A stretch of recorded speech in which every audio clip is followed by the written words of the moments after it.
Bien, a esta hora le voy a dar la bienvenida al ex canciller Hugo de Sela, que ya está con nosotros. Bienvenido. ¿Qué tal, Diego? Buenas noches. ¿Cómo está, embajador? ¿Cómo está? Qué gusto de verlo. ¿Cuántos peruanos han votado en su estimación en el extranjero en esta segunda elección presidencial?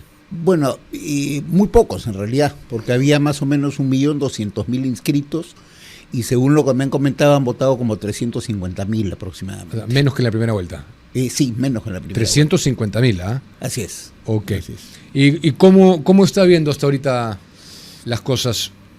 Bueno, la tendencia que se va viendo del exterior por los resultados que se han conocido hasta ahora es favorable a Keiko, ¿no? Si continúa esa tendencia, yo creo que la cosa puede terminar en favor de ella. ¿Qué podría explicar que tengamos, serían 61.000 personas menos que han votado? ¿A qué se podría deber eso? Bueno, lamentablemente creo que hay irresponsabilidad, ¿no? Nos estamos jugando... ¿Voluntario? Sí, nos estamos jugando el futuro del país. Yo creo que es obligación de todos los peruanos ir a ejercer el derecho a voto, ¿no? Sí. ¿Y cómo analiza usted, gane quien gane, la gobernabilidad que va a tener el siguiente gobierno? Bueno, creo que en cualquiera de los dos casos va a ser un poco complicado, porque si algo ha demostrado esta elección es que hay una división en el país. Y entiendo entonces que cualquiera que gane, como dice usted, va a tener que hacer un esfuerzo muy grande por dialogar con el otro lado para hacer las cosas manejables. Claro que sí. Remontándonos un poquito a su gestión, como no le he podido entrevistar, sí. Usted dijo que básicamente renunciaba por el tema de la compra de los aviones, ¿no? Sí, correcto. El vaivén de las posturas. Así es. ¿Cómo fue vivir eso? Es decir, ¿cómo se dieron las cosas hasta su renuncia? Bueno, obviamente muy desagradable, ¿no? Porque yo soy una persona que ha dedicado su vida al servicio del país en la carrera diplomática y he siempre puesto por delante los intereses del país. Y me encontré en una situación en la cual los intereses del país se subordinaron a algún tipo de opinión o influencia que no llegué a conocer bien, pero que a mí me pareció absolutamente negativa y absolutamente inaceptable. Y por eso me vi obligado a salir, ¿no? ¿Sintió que la negativa a la compra de los aviones tenía un tufillo ideológico? Sí, claro que sí, sin duda. Sí, eso es lo que sentía exactamente. ¿De Balcázar?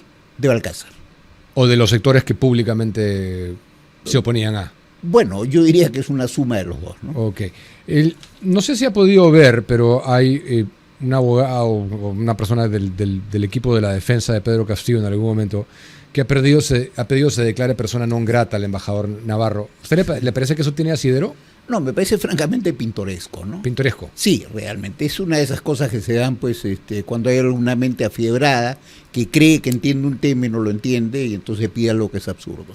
Y que le dé 24 horas para retirarse, pide eso. Así es, bueno. Más absurdo. El señor vive en su isla de fantasía, ¿no? Técnicamente hablando, o sea, la pregunta es desde la óptica diplomática. ¿Constituye interferencia? ¿Esto es intromisión, lo que está haciendo Bernie Navarro? Y yo diría que es todo lo contrario. El Perú ha querido hacer una elección abierta, ha querido hacer una elección que sea observada. De hecho, yo mismo, mientras estaba como canciller en la primera vuelta, recibía misiones de observadores de la OEA, de la Unión Europea, del Centro Carter, algunos otros más. Esta vez lo que ha hecho el embajador de Estados Unidos es formar una misión, diría yo, o un grupo de observadores controlados por su embajada. Creo que eso es perfectamente legítimo y creo que es bueno, además. No tenemos nada que ocultar, supuestamente. Sí, entonces no diría que es una intromisión directa en nuestro destino, en nuestras elecciones, en nuestra nada. No, yo lo que he escuchado que declaró el embajador Navarro es que él espera que los peruanos ejerzamos el derecho a voto y que se respete el resultado. Eso me parece perfectamente normal. Ok. ¿Cómo cree que nos están viendo los países en el exterior? Bueno, con gran preocupación. O sea, es un hecho que los últimos años de inestabilidad política en el Perú han empezado a afectar la imagen de nuestro país. En términos generales, yo creo que los inversionistas que tanto necesitamos están pensándolo dos veces antes de venir a invertir en un país que tiene esta inestabilidad política. Creo que eso ya empezó a afectar el clima de inversiones. Por ello, espero yo que el resultado de esta elección nos lleve a tener una etapa de tranquilidad en la cual se cumplan los 5 años del gobierno y podamos tener inversionistas que confíen en nosotros, ¿no? Pero desde la óptica de relación bilateral, no netamente de inversión, sino de cómo nos ven como en términos políticos. Bueno, en términos políticos es difícil relacionarse con un país que ha tenido tantos presidentes en tan pocos años, muchísimos más ministros, y por consiguiente es difícil tener, digamos, una vinculación basada en una proyección mínima. Casi la única institución estable del Poder Ejecutivo ha sido la Cancillería, que más o menos ha conseguido mantener una línea de conducta y de defensa de los intereses del país. Pero en otros ministerios ha habido demasiados cambios, ha habido avances, retrocesos. Muchos embajadores extranjeros, por supuesto no lo puedo decir los nombres, pero me han comentado que para ellos es muy difícil relacionarse con el Poder Ejecutivo cuando hay tantos cambios.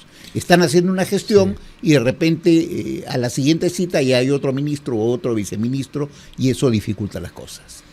¿Podría explicarnos, dado el grado alto de relación que tiene la Cancillería con la organización de las elecciones fuera, todas las incidencias que vimos en Chile, Estados Unidos, España también? Sí. ¿Por qué pasó eso? Bueno, por distintas razones. En primer lugar, hay un factor del cual no se ha hablado mucho, que es lo siguiente. Es la constitución de las mesas. En el Perú, cuando estamos en territorio nacional, se puede obligar a las personas a ser integrante de mesa, ¿no es cierto? Eso está permitido por la ley. En el exterior no se puede hacer eso. Entonces, lo que ha ocurrido en muchos casos es que hay mesas que no se han abierto simplemente porque no ha habido voluntarios que se pudieran sentar a constituirse como miembros de mesa. Eso impedía que las mesas se abran y por lo tanto impedía que se haga la votación.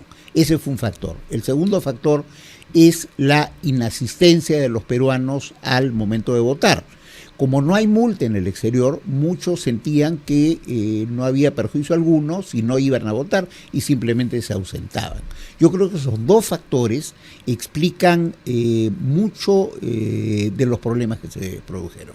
Ese tema siempre me lo he cuestionado yo. Es raro que si uno tiene la nacionalidad peruana, por más de que viva afuera, no se le multe, ¿no? Y sí, a nosotros yo estoy de acuerdo. Se nos multa acá. Yo estoy de acuerdo en eso, Diego. Oh, ok, pero mucha gente, y nos hicieron llegar un montón de denuncias, cuestionaba la gente que recibía, por ejemplo, recuerdo claramente el caso de Orlando, gente de otras nacionalidades también, como que no dominaba la información y la daba a los peruanos. Claro, lo que pasa es esto, en el exterior siempre es complicado organizar los procesos electorales porque nuestros consulados tienen un grupo reducido de funcionarios y lo que tienen que hacer cuando se produce la elección es empezar a llamar a amigos o a personas cercanas al consulado para que hagan las veces de asistentes y para que ayuden. A veces es gente del mismo país y qué sé yo. No hacen tareas electorales, pero sí participan en la tarea organizativa, ¿no es cierto? Por cuáles puertas se va a entrar, cómo se va a dirigir el flujo de personas, las dudas que uno resuelve aquí, por ejemplo en el Perú, con la persona de la OMPE que está parada, la resuelve en el exterior algún voluntario que se ha conseguido.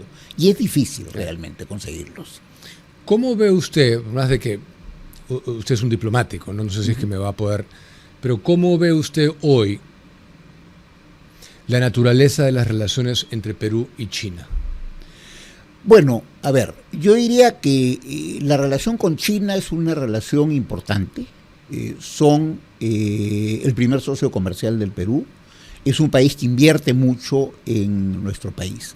Pero no debemos confundir eso con una penetración ideológica o con una, digamos, intención de cambiar la forma en que tenemos organizado nuestro país. El Perú es un país occidental, democrático, cristiano. Por lo tanto, totalmente distinto a China. Y creo que no hay que confundir ambas cosas. Pero no puede convertirse en enclave Chancay. ¿Habrá visto usted cómo intentaron amordazarme a mí al comienzo de año los chinos por dar mi postura desde una óptica geopolítica, que es razonable? Porque si nosotros no podemos como Estado fiscalizar, esa es la definición de soberanía. Así es, estoy completamente de acuerdo. Hay que fiscalizar Chancay como hay que fiscalizar todos los puertos peruanos. Cualquiera, efectivamente. Y no interesa cuál sea el país que invierta. Todos deben someterse a las leyes peruanas. En eso estamos completamente de acuerdo, Diego. Falta muy poco para que asuma quien asuma. ¿Qué política de exterior cree usted que debería tener el siguiente gobierno? Bueno, hay intereses permanentes del país. Y estos son, no son tantos, pero son centrales. Lo primero es que nosotros tenemos que encaminarnos hacia el desarrollo, y para encaminarnos al desarrollo, Diego, se necesita inversión peruana e inversión extranjera, y por lo tanto debería haber una política de promoción de la inversión. En segundo lugar, a nosotros nos interesa mantener los tratados de libre comercio tal como están, y ojalá tener más tratados de libre comercio. Así es. Nos interesa también evitar que nuestras fronteras sean coladeras donde puede entrar y salir cualquier persona. Tenemos que tener con los países vecinos una política de control de las fronteras para que la migración sea ordenada. Tenemos que tener claro que nuestra inserción en el mundo es la de un país occidental, cristiano y perteneciente a América. Nosotros no podemos estar pensando en digamos, modelos diferentes, porque ahí es donde pertenecemos geográficamente. Y tenemos además que buscar relanzar la reunión con los países de la Unión Europea, que ha estado un poco, digamos, demasiado tranquila, en mi opinión. Ahí yo creo que hay que meterle mucho más dinamismo, sin olvidar un área que el anterior canciller a mí, Elmer Schaller, y yo tratamos de desarrollar mucho, que es la vinculación con los países del Medio Oriente. Allí hay fondos de inversión enormes que tienen miles de millones para invertir, y en segundo lugar tienen una extrema necesidad de productos alimenticios. Ahí hay una fuente de riqueza y de progreso para el Perú. Y podríamos vincularnos con ellos a través de TLCs. Sí, claro, por supuesto. Okay. Y deberíamos ser mucho más activos en esa política. Un tratado también de doble tributación con ciertos países sería de alto beneficio. Eso es absolutamente fundamental. Ojalá que se pueda hacer. Me llamó la atención que básicamente 4 días antes de la elección se relevara a algunos ministros, algunos embajadores clave, entre ellos Alfredo Ferrero, que considero que ha hecho una gran gestión. Uh-huh. ¿Deberíamos pensar que hay gato encerrado ahí? No, porque... A ver, hay algo que no se destacó lo suficiente, creo yo. El artículo 2 de esa resolución suprema que salió publicada dice que la fecha de cese se fijará por resolución ministerial. Es decir, hasta el momento en que una resolución ministerial diga la fecha en que terminan sus funciones, ellos siguen actuando. En el caso de Alfredo Ferrero, justamente hablé con él hoy, por ejemplo, pues somos muy buenos amigos, me dijo que se va a quedar como hasta el 25-26 de julio. O sea que en realidad va a terminar 2-3 días antes de lo que toca, porque como usted sabe, el 28 de julio todos los embajadores políticos terminan sus tareas. Se releva. O sea que no obstante que la resolución dijo eso, él físicamente va a permanecer hasta el 25 de julio. Eso es lo que me comentó el día de hoy. Sí, en funciones, por supuesto. Ok, porque hay mucha gente que tomó esa noticia como una cosa de efecto inmediato, y no lo es. Y como una cosa que buscaba incidir en la elección. Sí, pero ahí también hay una equivocación, Diego, con toda franqueza lo digo. Las elecciones en el exterior están a cargo de los cónsules. Los embajadores tienen una tarea, si se quiere, de coordinación, de supervisión. Yo mismo he sido embajador en varios países donde hubo elecciones, y yo coordinaba, supervisaba, etcétera, pero no podía intervenir, porque en realidad no es legal que el embajador intervenga en el proceso electoral que está a cargo de los cónsules. Ok, entonces, pero esa aclaración realmente nunca se hizo. No, lamentablemente no se hizo, así es. Y pero aprovecho este programa que lo ve medio mundo para aclarar eso. Traumados de lo que pasó en anteriores elecciones, y la gente dijo, oye, acá Balcázar está haciendo algo. Así es. Bueno, en este caso no. No. Lo descarta rotundamente. Sí, realmente lo descarto, porque a los que se les dio término de funciones es a los embajadores políticos, que iban a terminar de todas maneras, y lo que se hizo tal vez fue adelantar un poco la publicación de la resolución, pero más que eso no hay. ¿Cuál es su lectura de lo que pasó en la primera vuelta? En la primera vuelta, bueno, para mí es una lectura preocupante, porque hubo una serie de irregularidades que todavía no nos aclaran. Yo creo que eso sí tiene que investigarse muy a fondo para saber qué pasó, y sobre todo para corregirlo para la próxima elección. No podemos continuar en el Perú, en mi opinión, en este proceso de sufrimiento quinquenal. Para la próxima elección tenemos que tener instituciones electorales en las cuales podamos confiar, y reglas electorales claras que impidan que pasen cosas como las que ocurrieron en la primera vuelta. Una cosa de la cual no veo nadie hable, que es cuál es el estado actual de Torre Tagle en el sentido de nuevas convocatorias a jóvenes que quieran ser diplomáticos? Es decir, se está reponiendo Sí. como debería ser. Todos los años hay un concurso para ingreso a la Academia Diplomática. Es un concurso particularmente exigente. En este último año entraron 35 nuevos estudiantes, y así va a continuar ocurriendo todos los años. Felizmente hemos conseguido mantener a Torre Tagle como una isla de profesionalismo todavía, y ojalá siga siendo así. Uh-huh. ¿Conversa con Balcázar todavía o ahí quedó desde que salió? No, ahí quedó. Ya no hay nada que conversar en realidad, ¿no? Ok, bien. Usted fue ministro de Gerí también. Sí, efectivamente. ¿Considera que fue un error censurar a Gerí cuando se le censuró? Me parece que fue el 7 de febrero. Sí, creo que fue un error. Un error político, me refiero. Un error político, efectivamente. Sí, a eso me refiero. Un error político. ¿Por qué? Porque no se previó que iba a pasar una vez que saliera Gerí, y miren lo que terminamos, ¿no? ¿Y qué tal le parecía a Gerí si lo compara con el otro presidente con el que le tocó? Bueno, es un hombre bastante más inteligente, en mi opinión, con un sentido político muy fino, y que hubiera podido tener una muy buena carrera política, y yo espero que ojalá la pueda tener todavía. O sea, que Gerí es bastante más inteligente que Balcázar. Ah, sí. Ok. ¿Qué le decía él sobre sus reuniones con los chinos? Bueno, nunca me dio una explicación muy clara. Lo único que dijo es lo que dijo públicamente. En privado decía exactamente lo mismo. No hay diferentes versiones, no. Por lo menos conmigo no lo había. ¿Nunca le dijo, con el escándalo que fue, nunca le preguntó realmente? Le pregunté y me contestó lo mismo que ha contestado públicamente. Eso es lo que esas son cosas que son bastante difíciles de creer, ¿no? Sí, efectivamente. Fue una situación realmente compleja, ¿no? Realmente compleja, y por supuesto muy negativa para el país. Y a mí me dio mucha pena algo que tiene que ver justamente con su labor, que es que quedó vacante la plaza que tenía el Perú de la invitación de la conferencia del presidente Trump en Florida. Eso fue absolutamente lamentable. Y lo sé por gente de allá, del entorno. No, yo lo sé porque así me lo comunicaron. La invitación para Gerí había llegado. ¿Ya estaba? Ya estaba, y después no se renovó. Eso es lo que yo digo que hay que o sea, yo siento que hay mucha gente que afuera no nos ve como un país serio.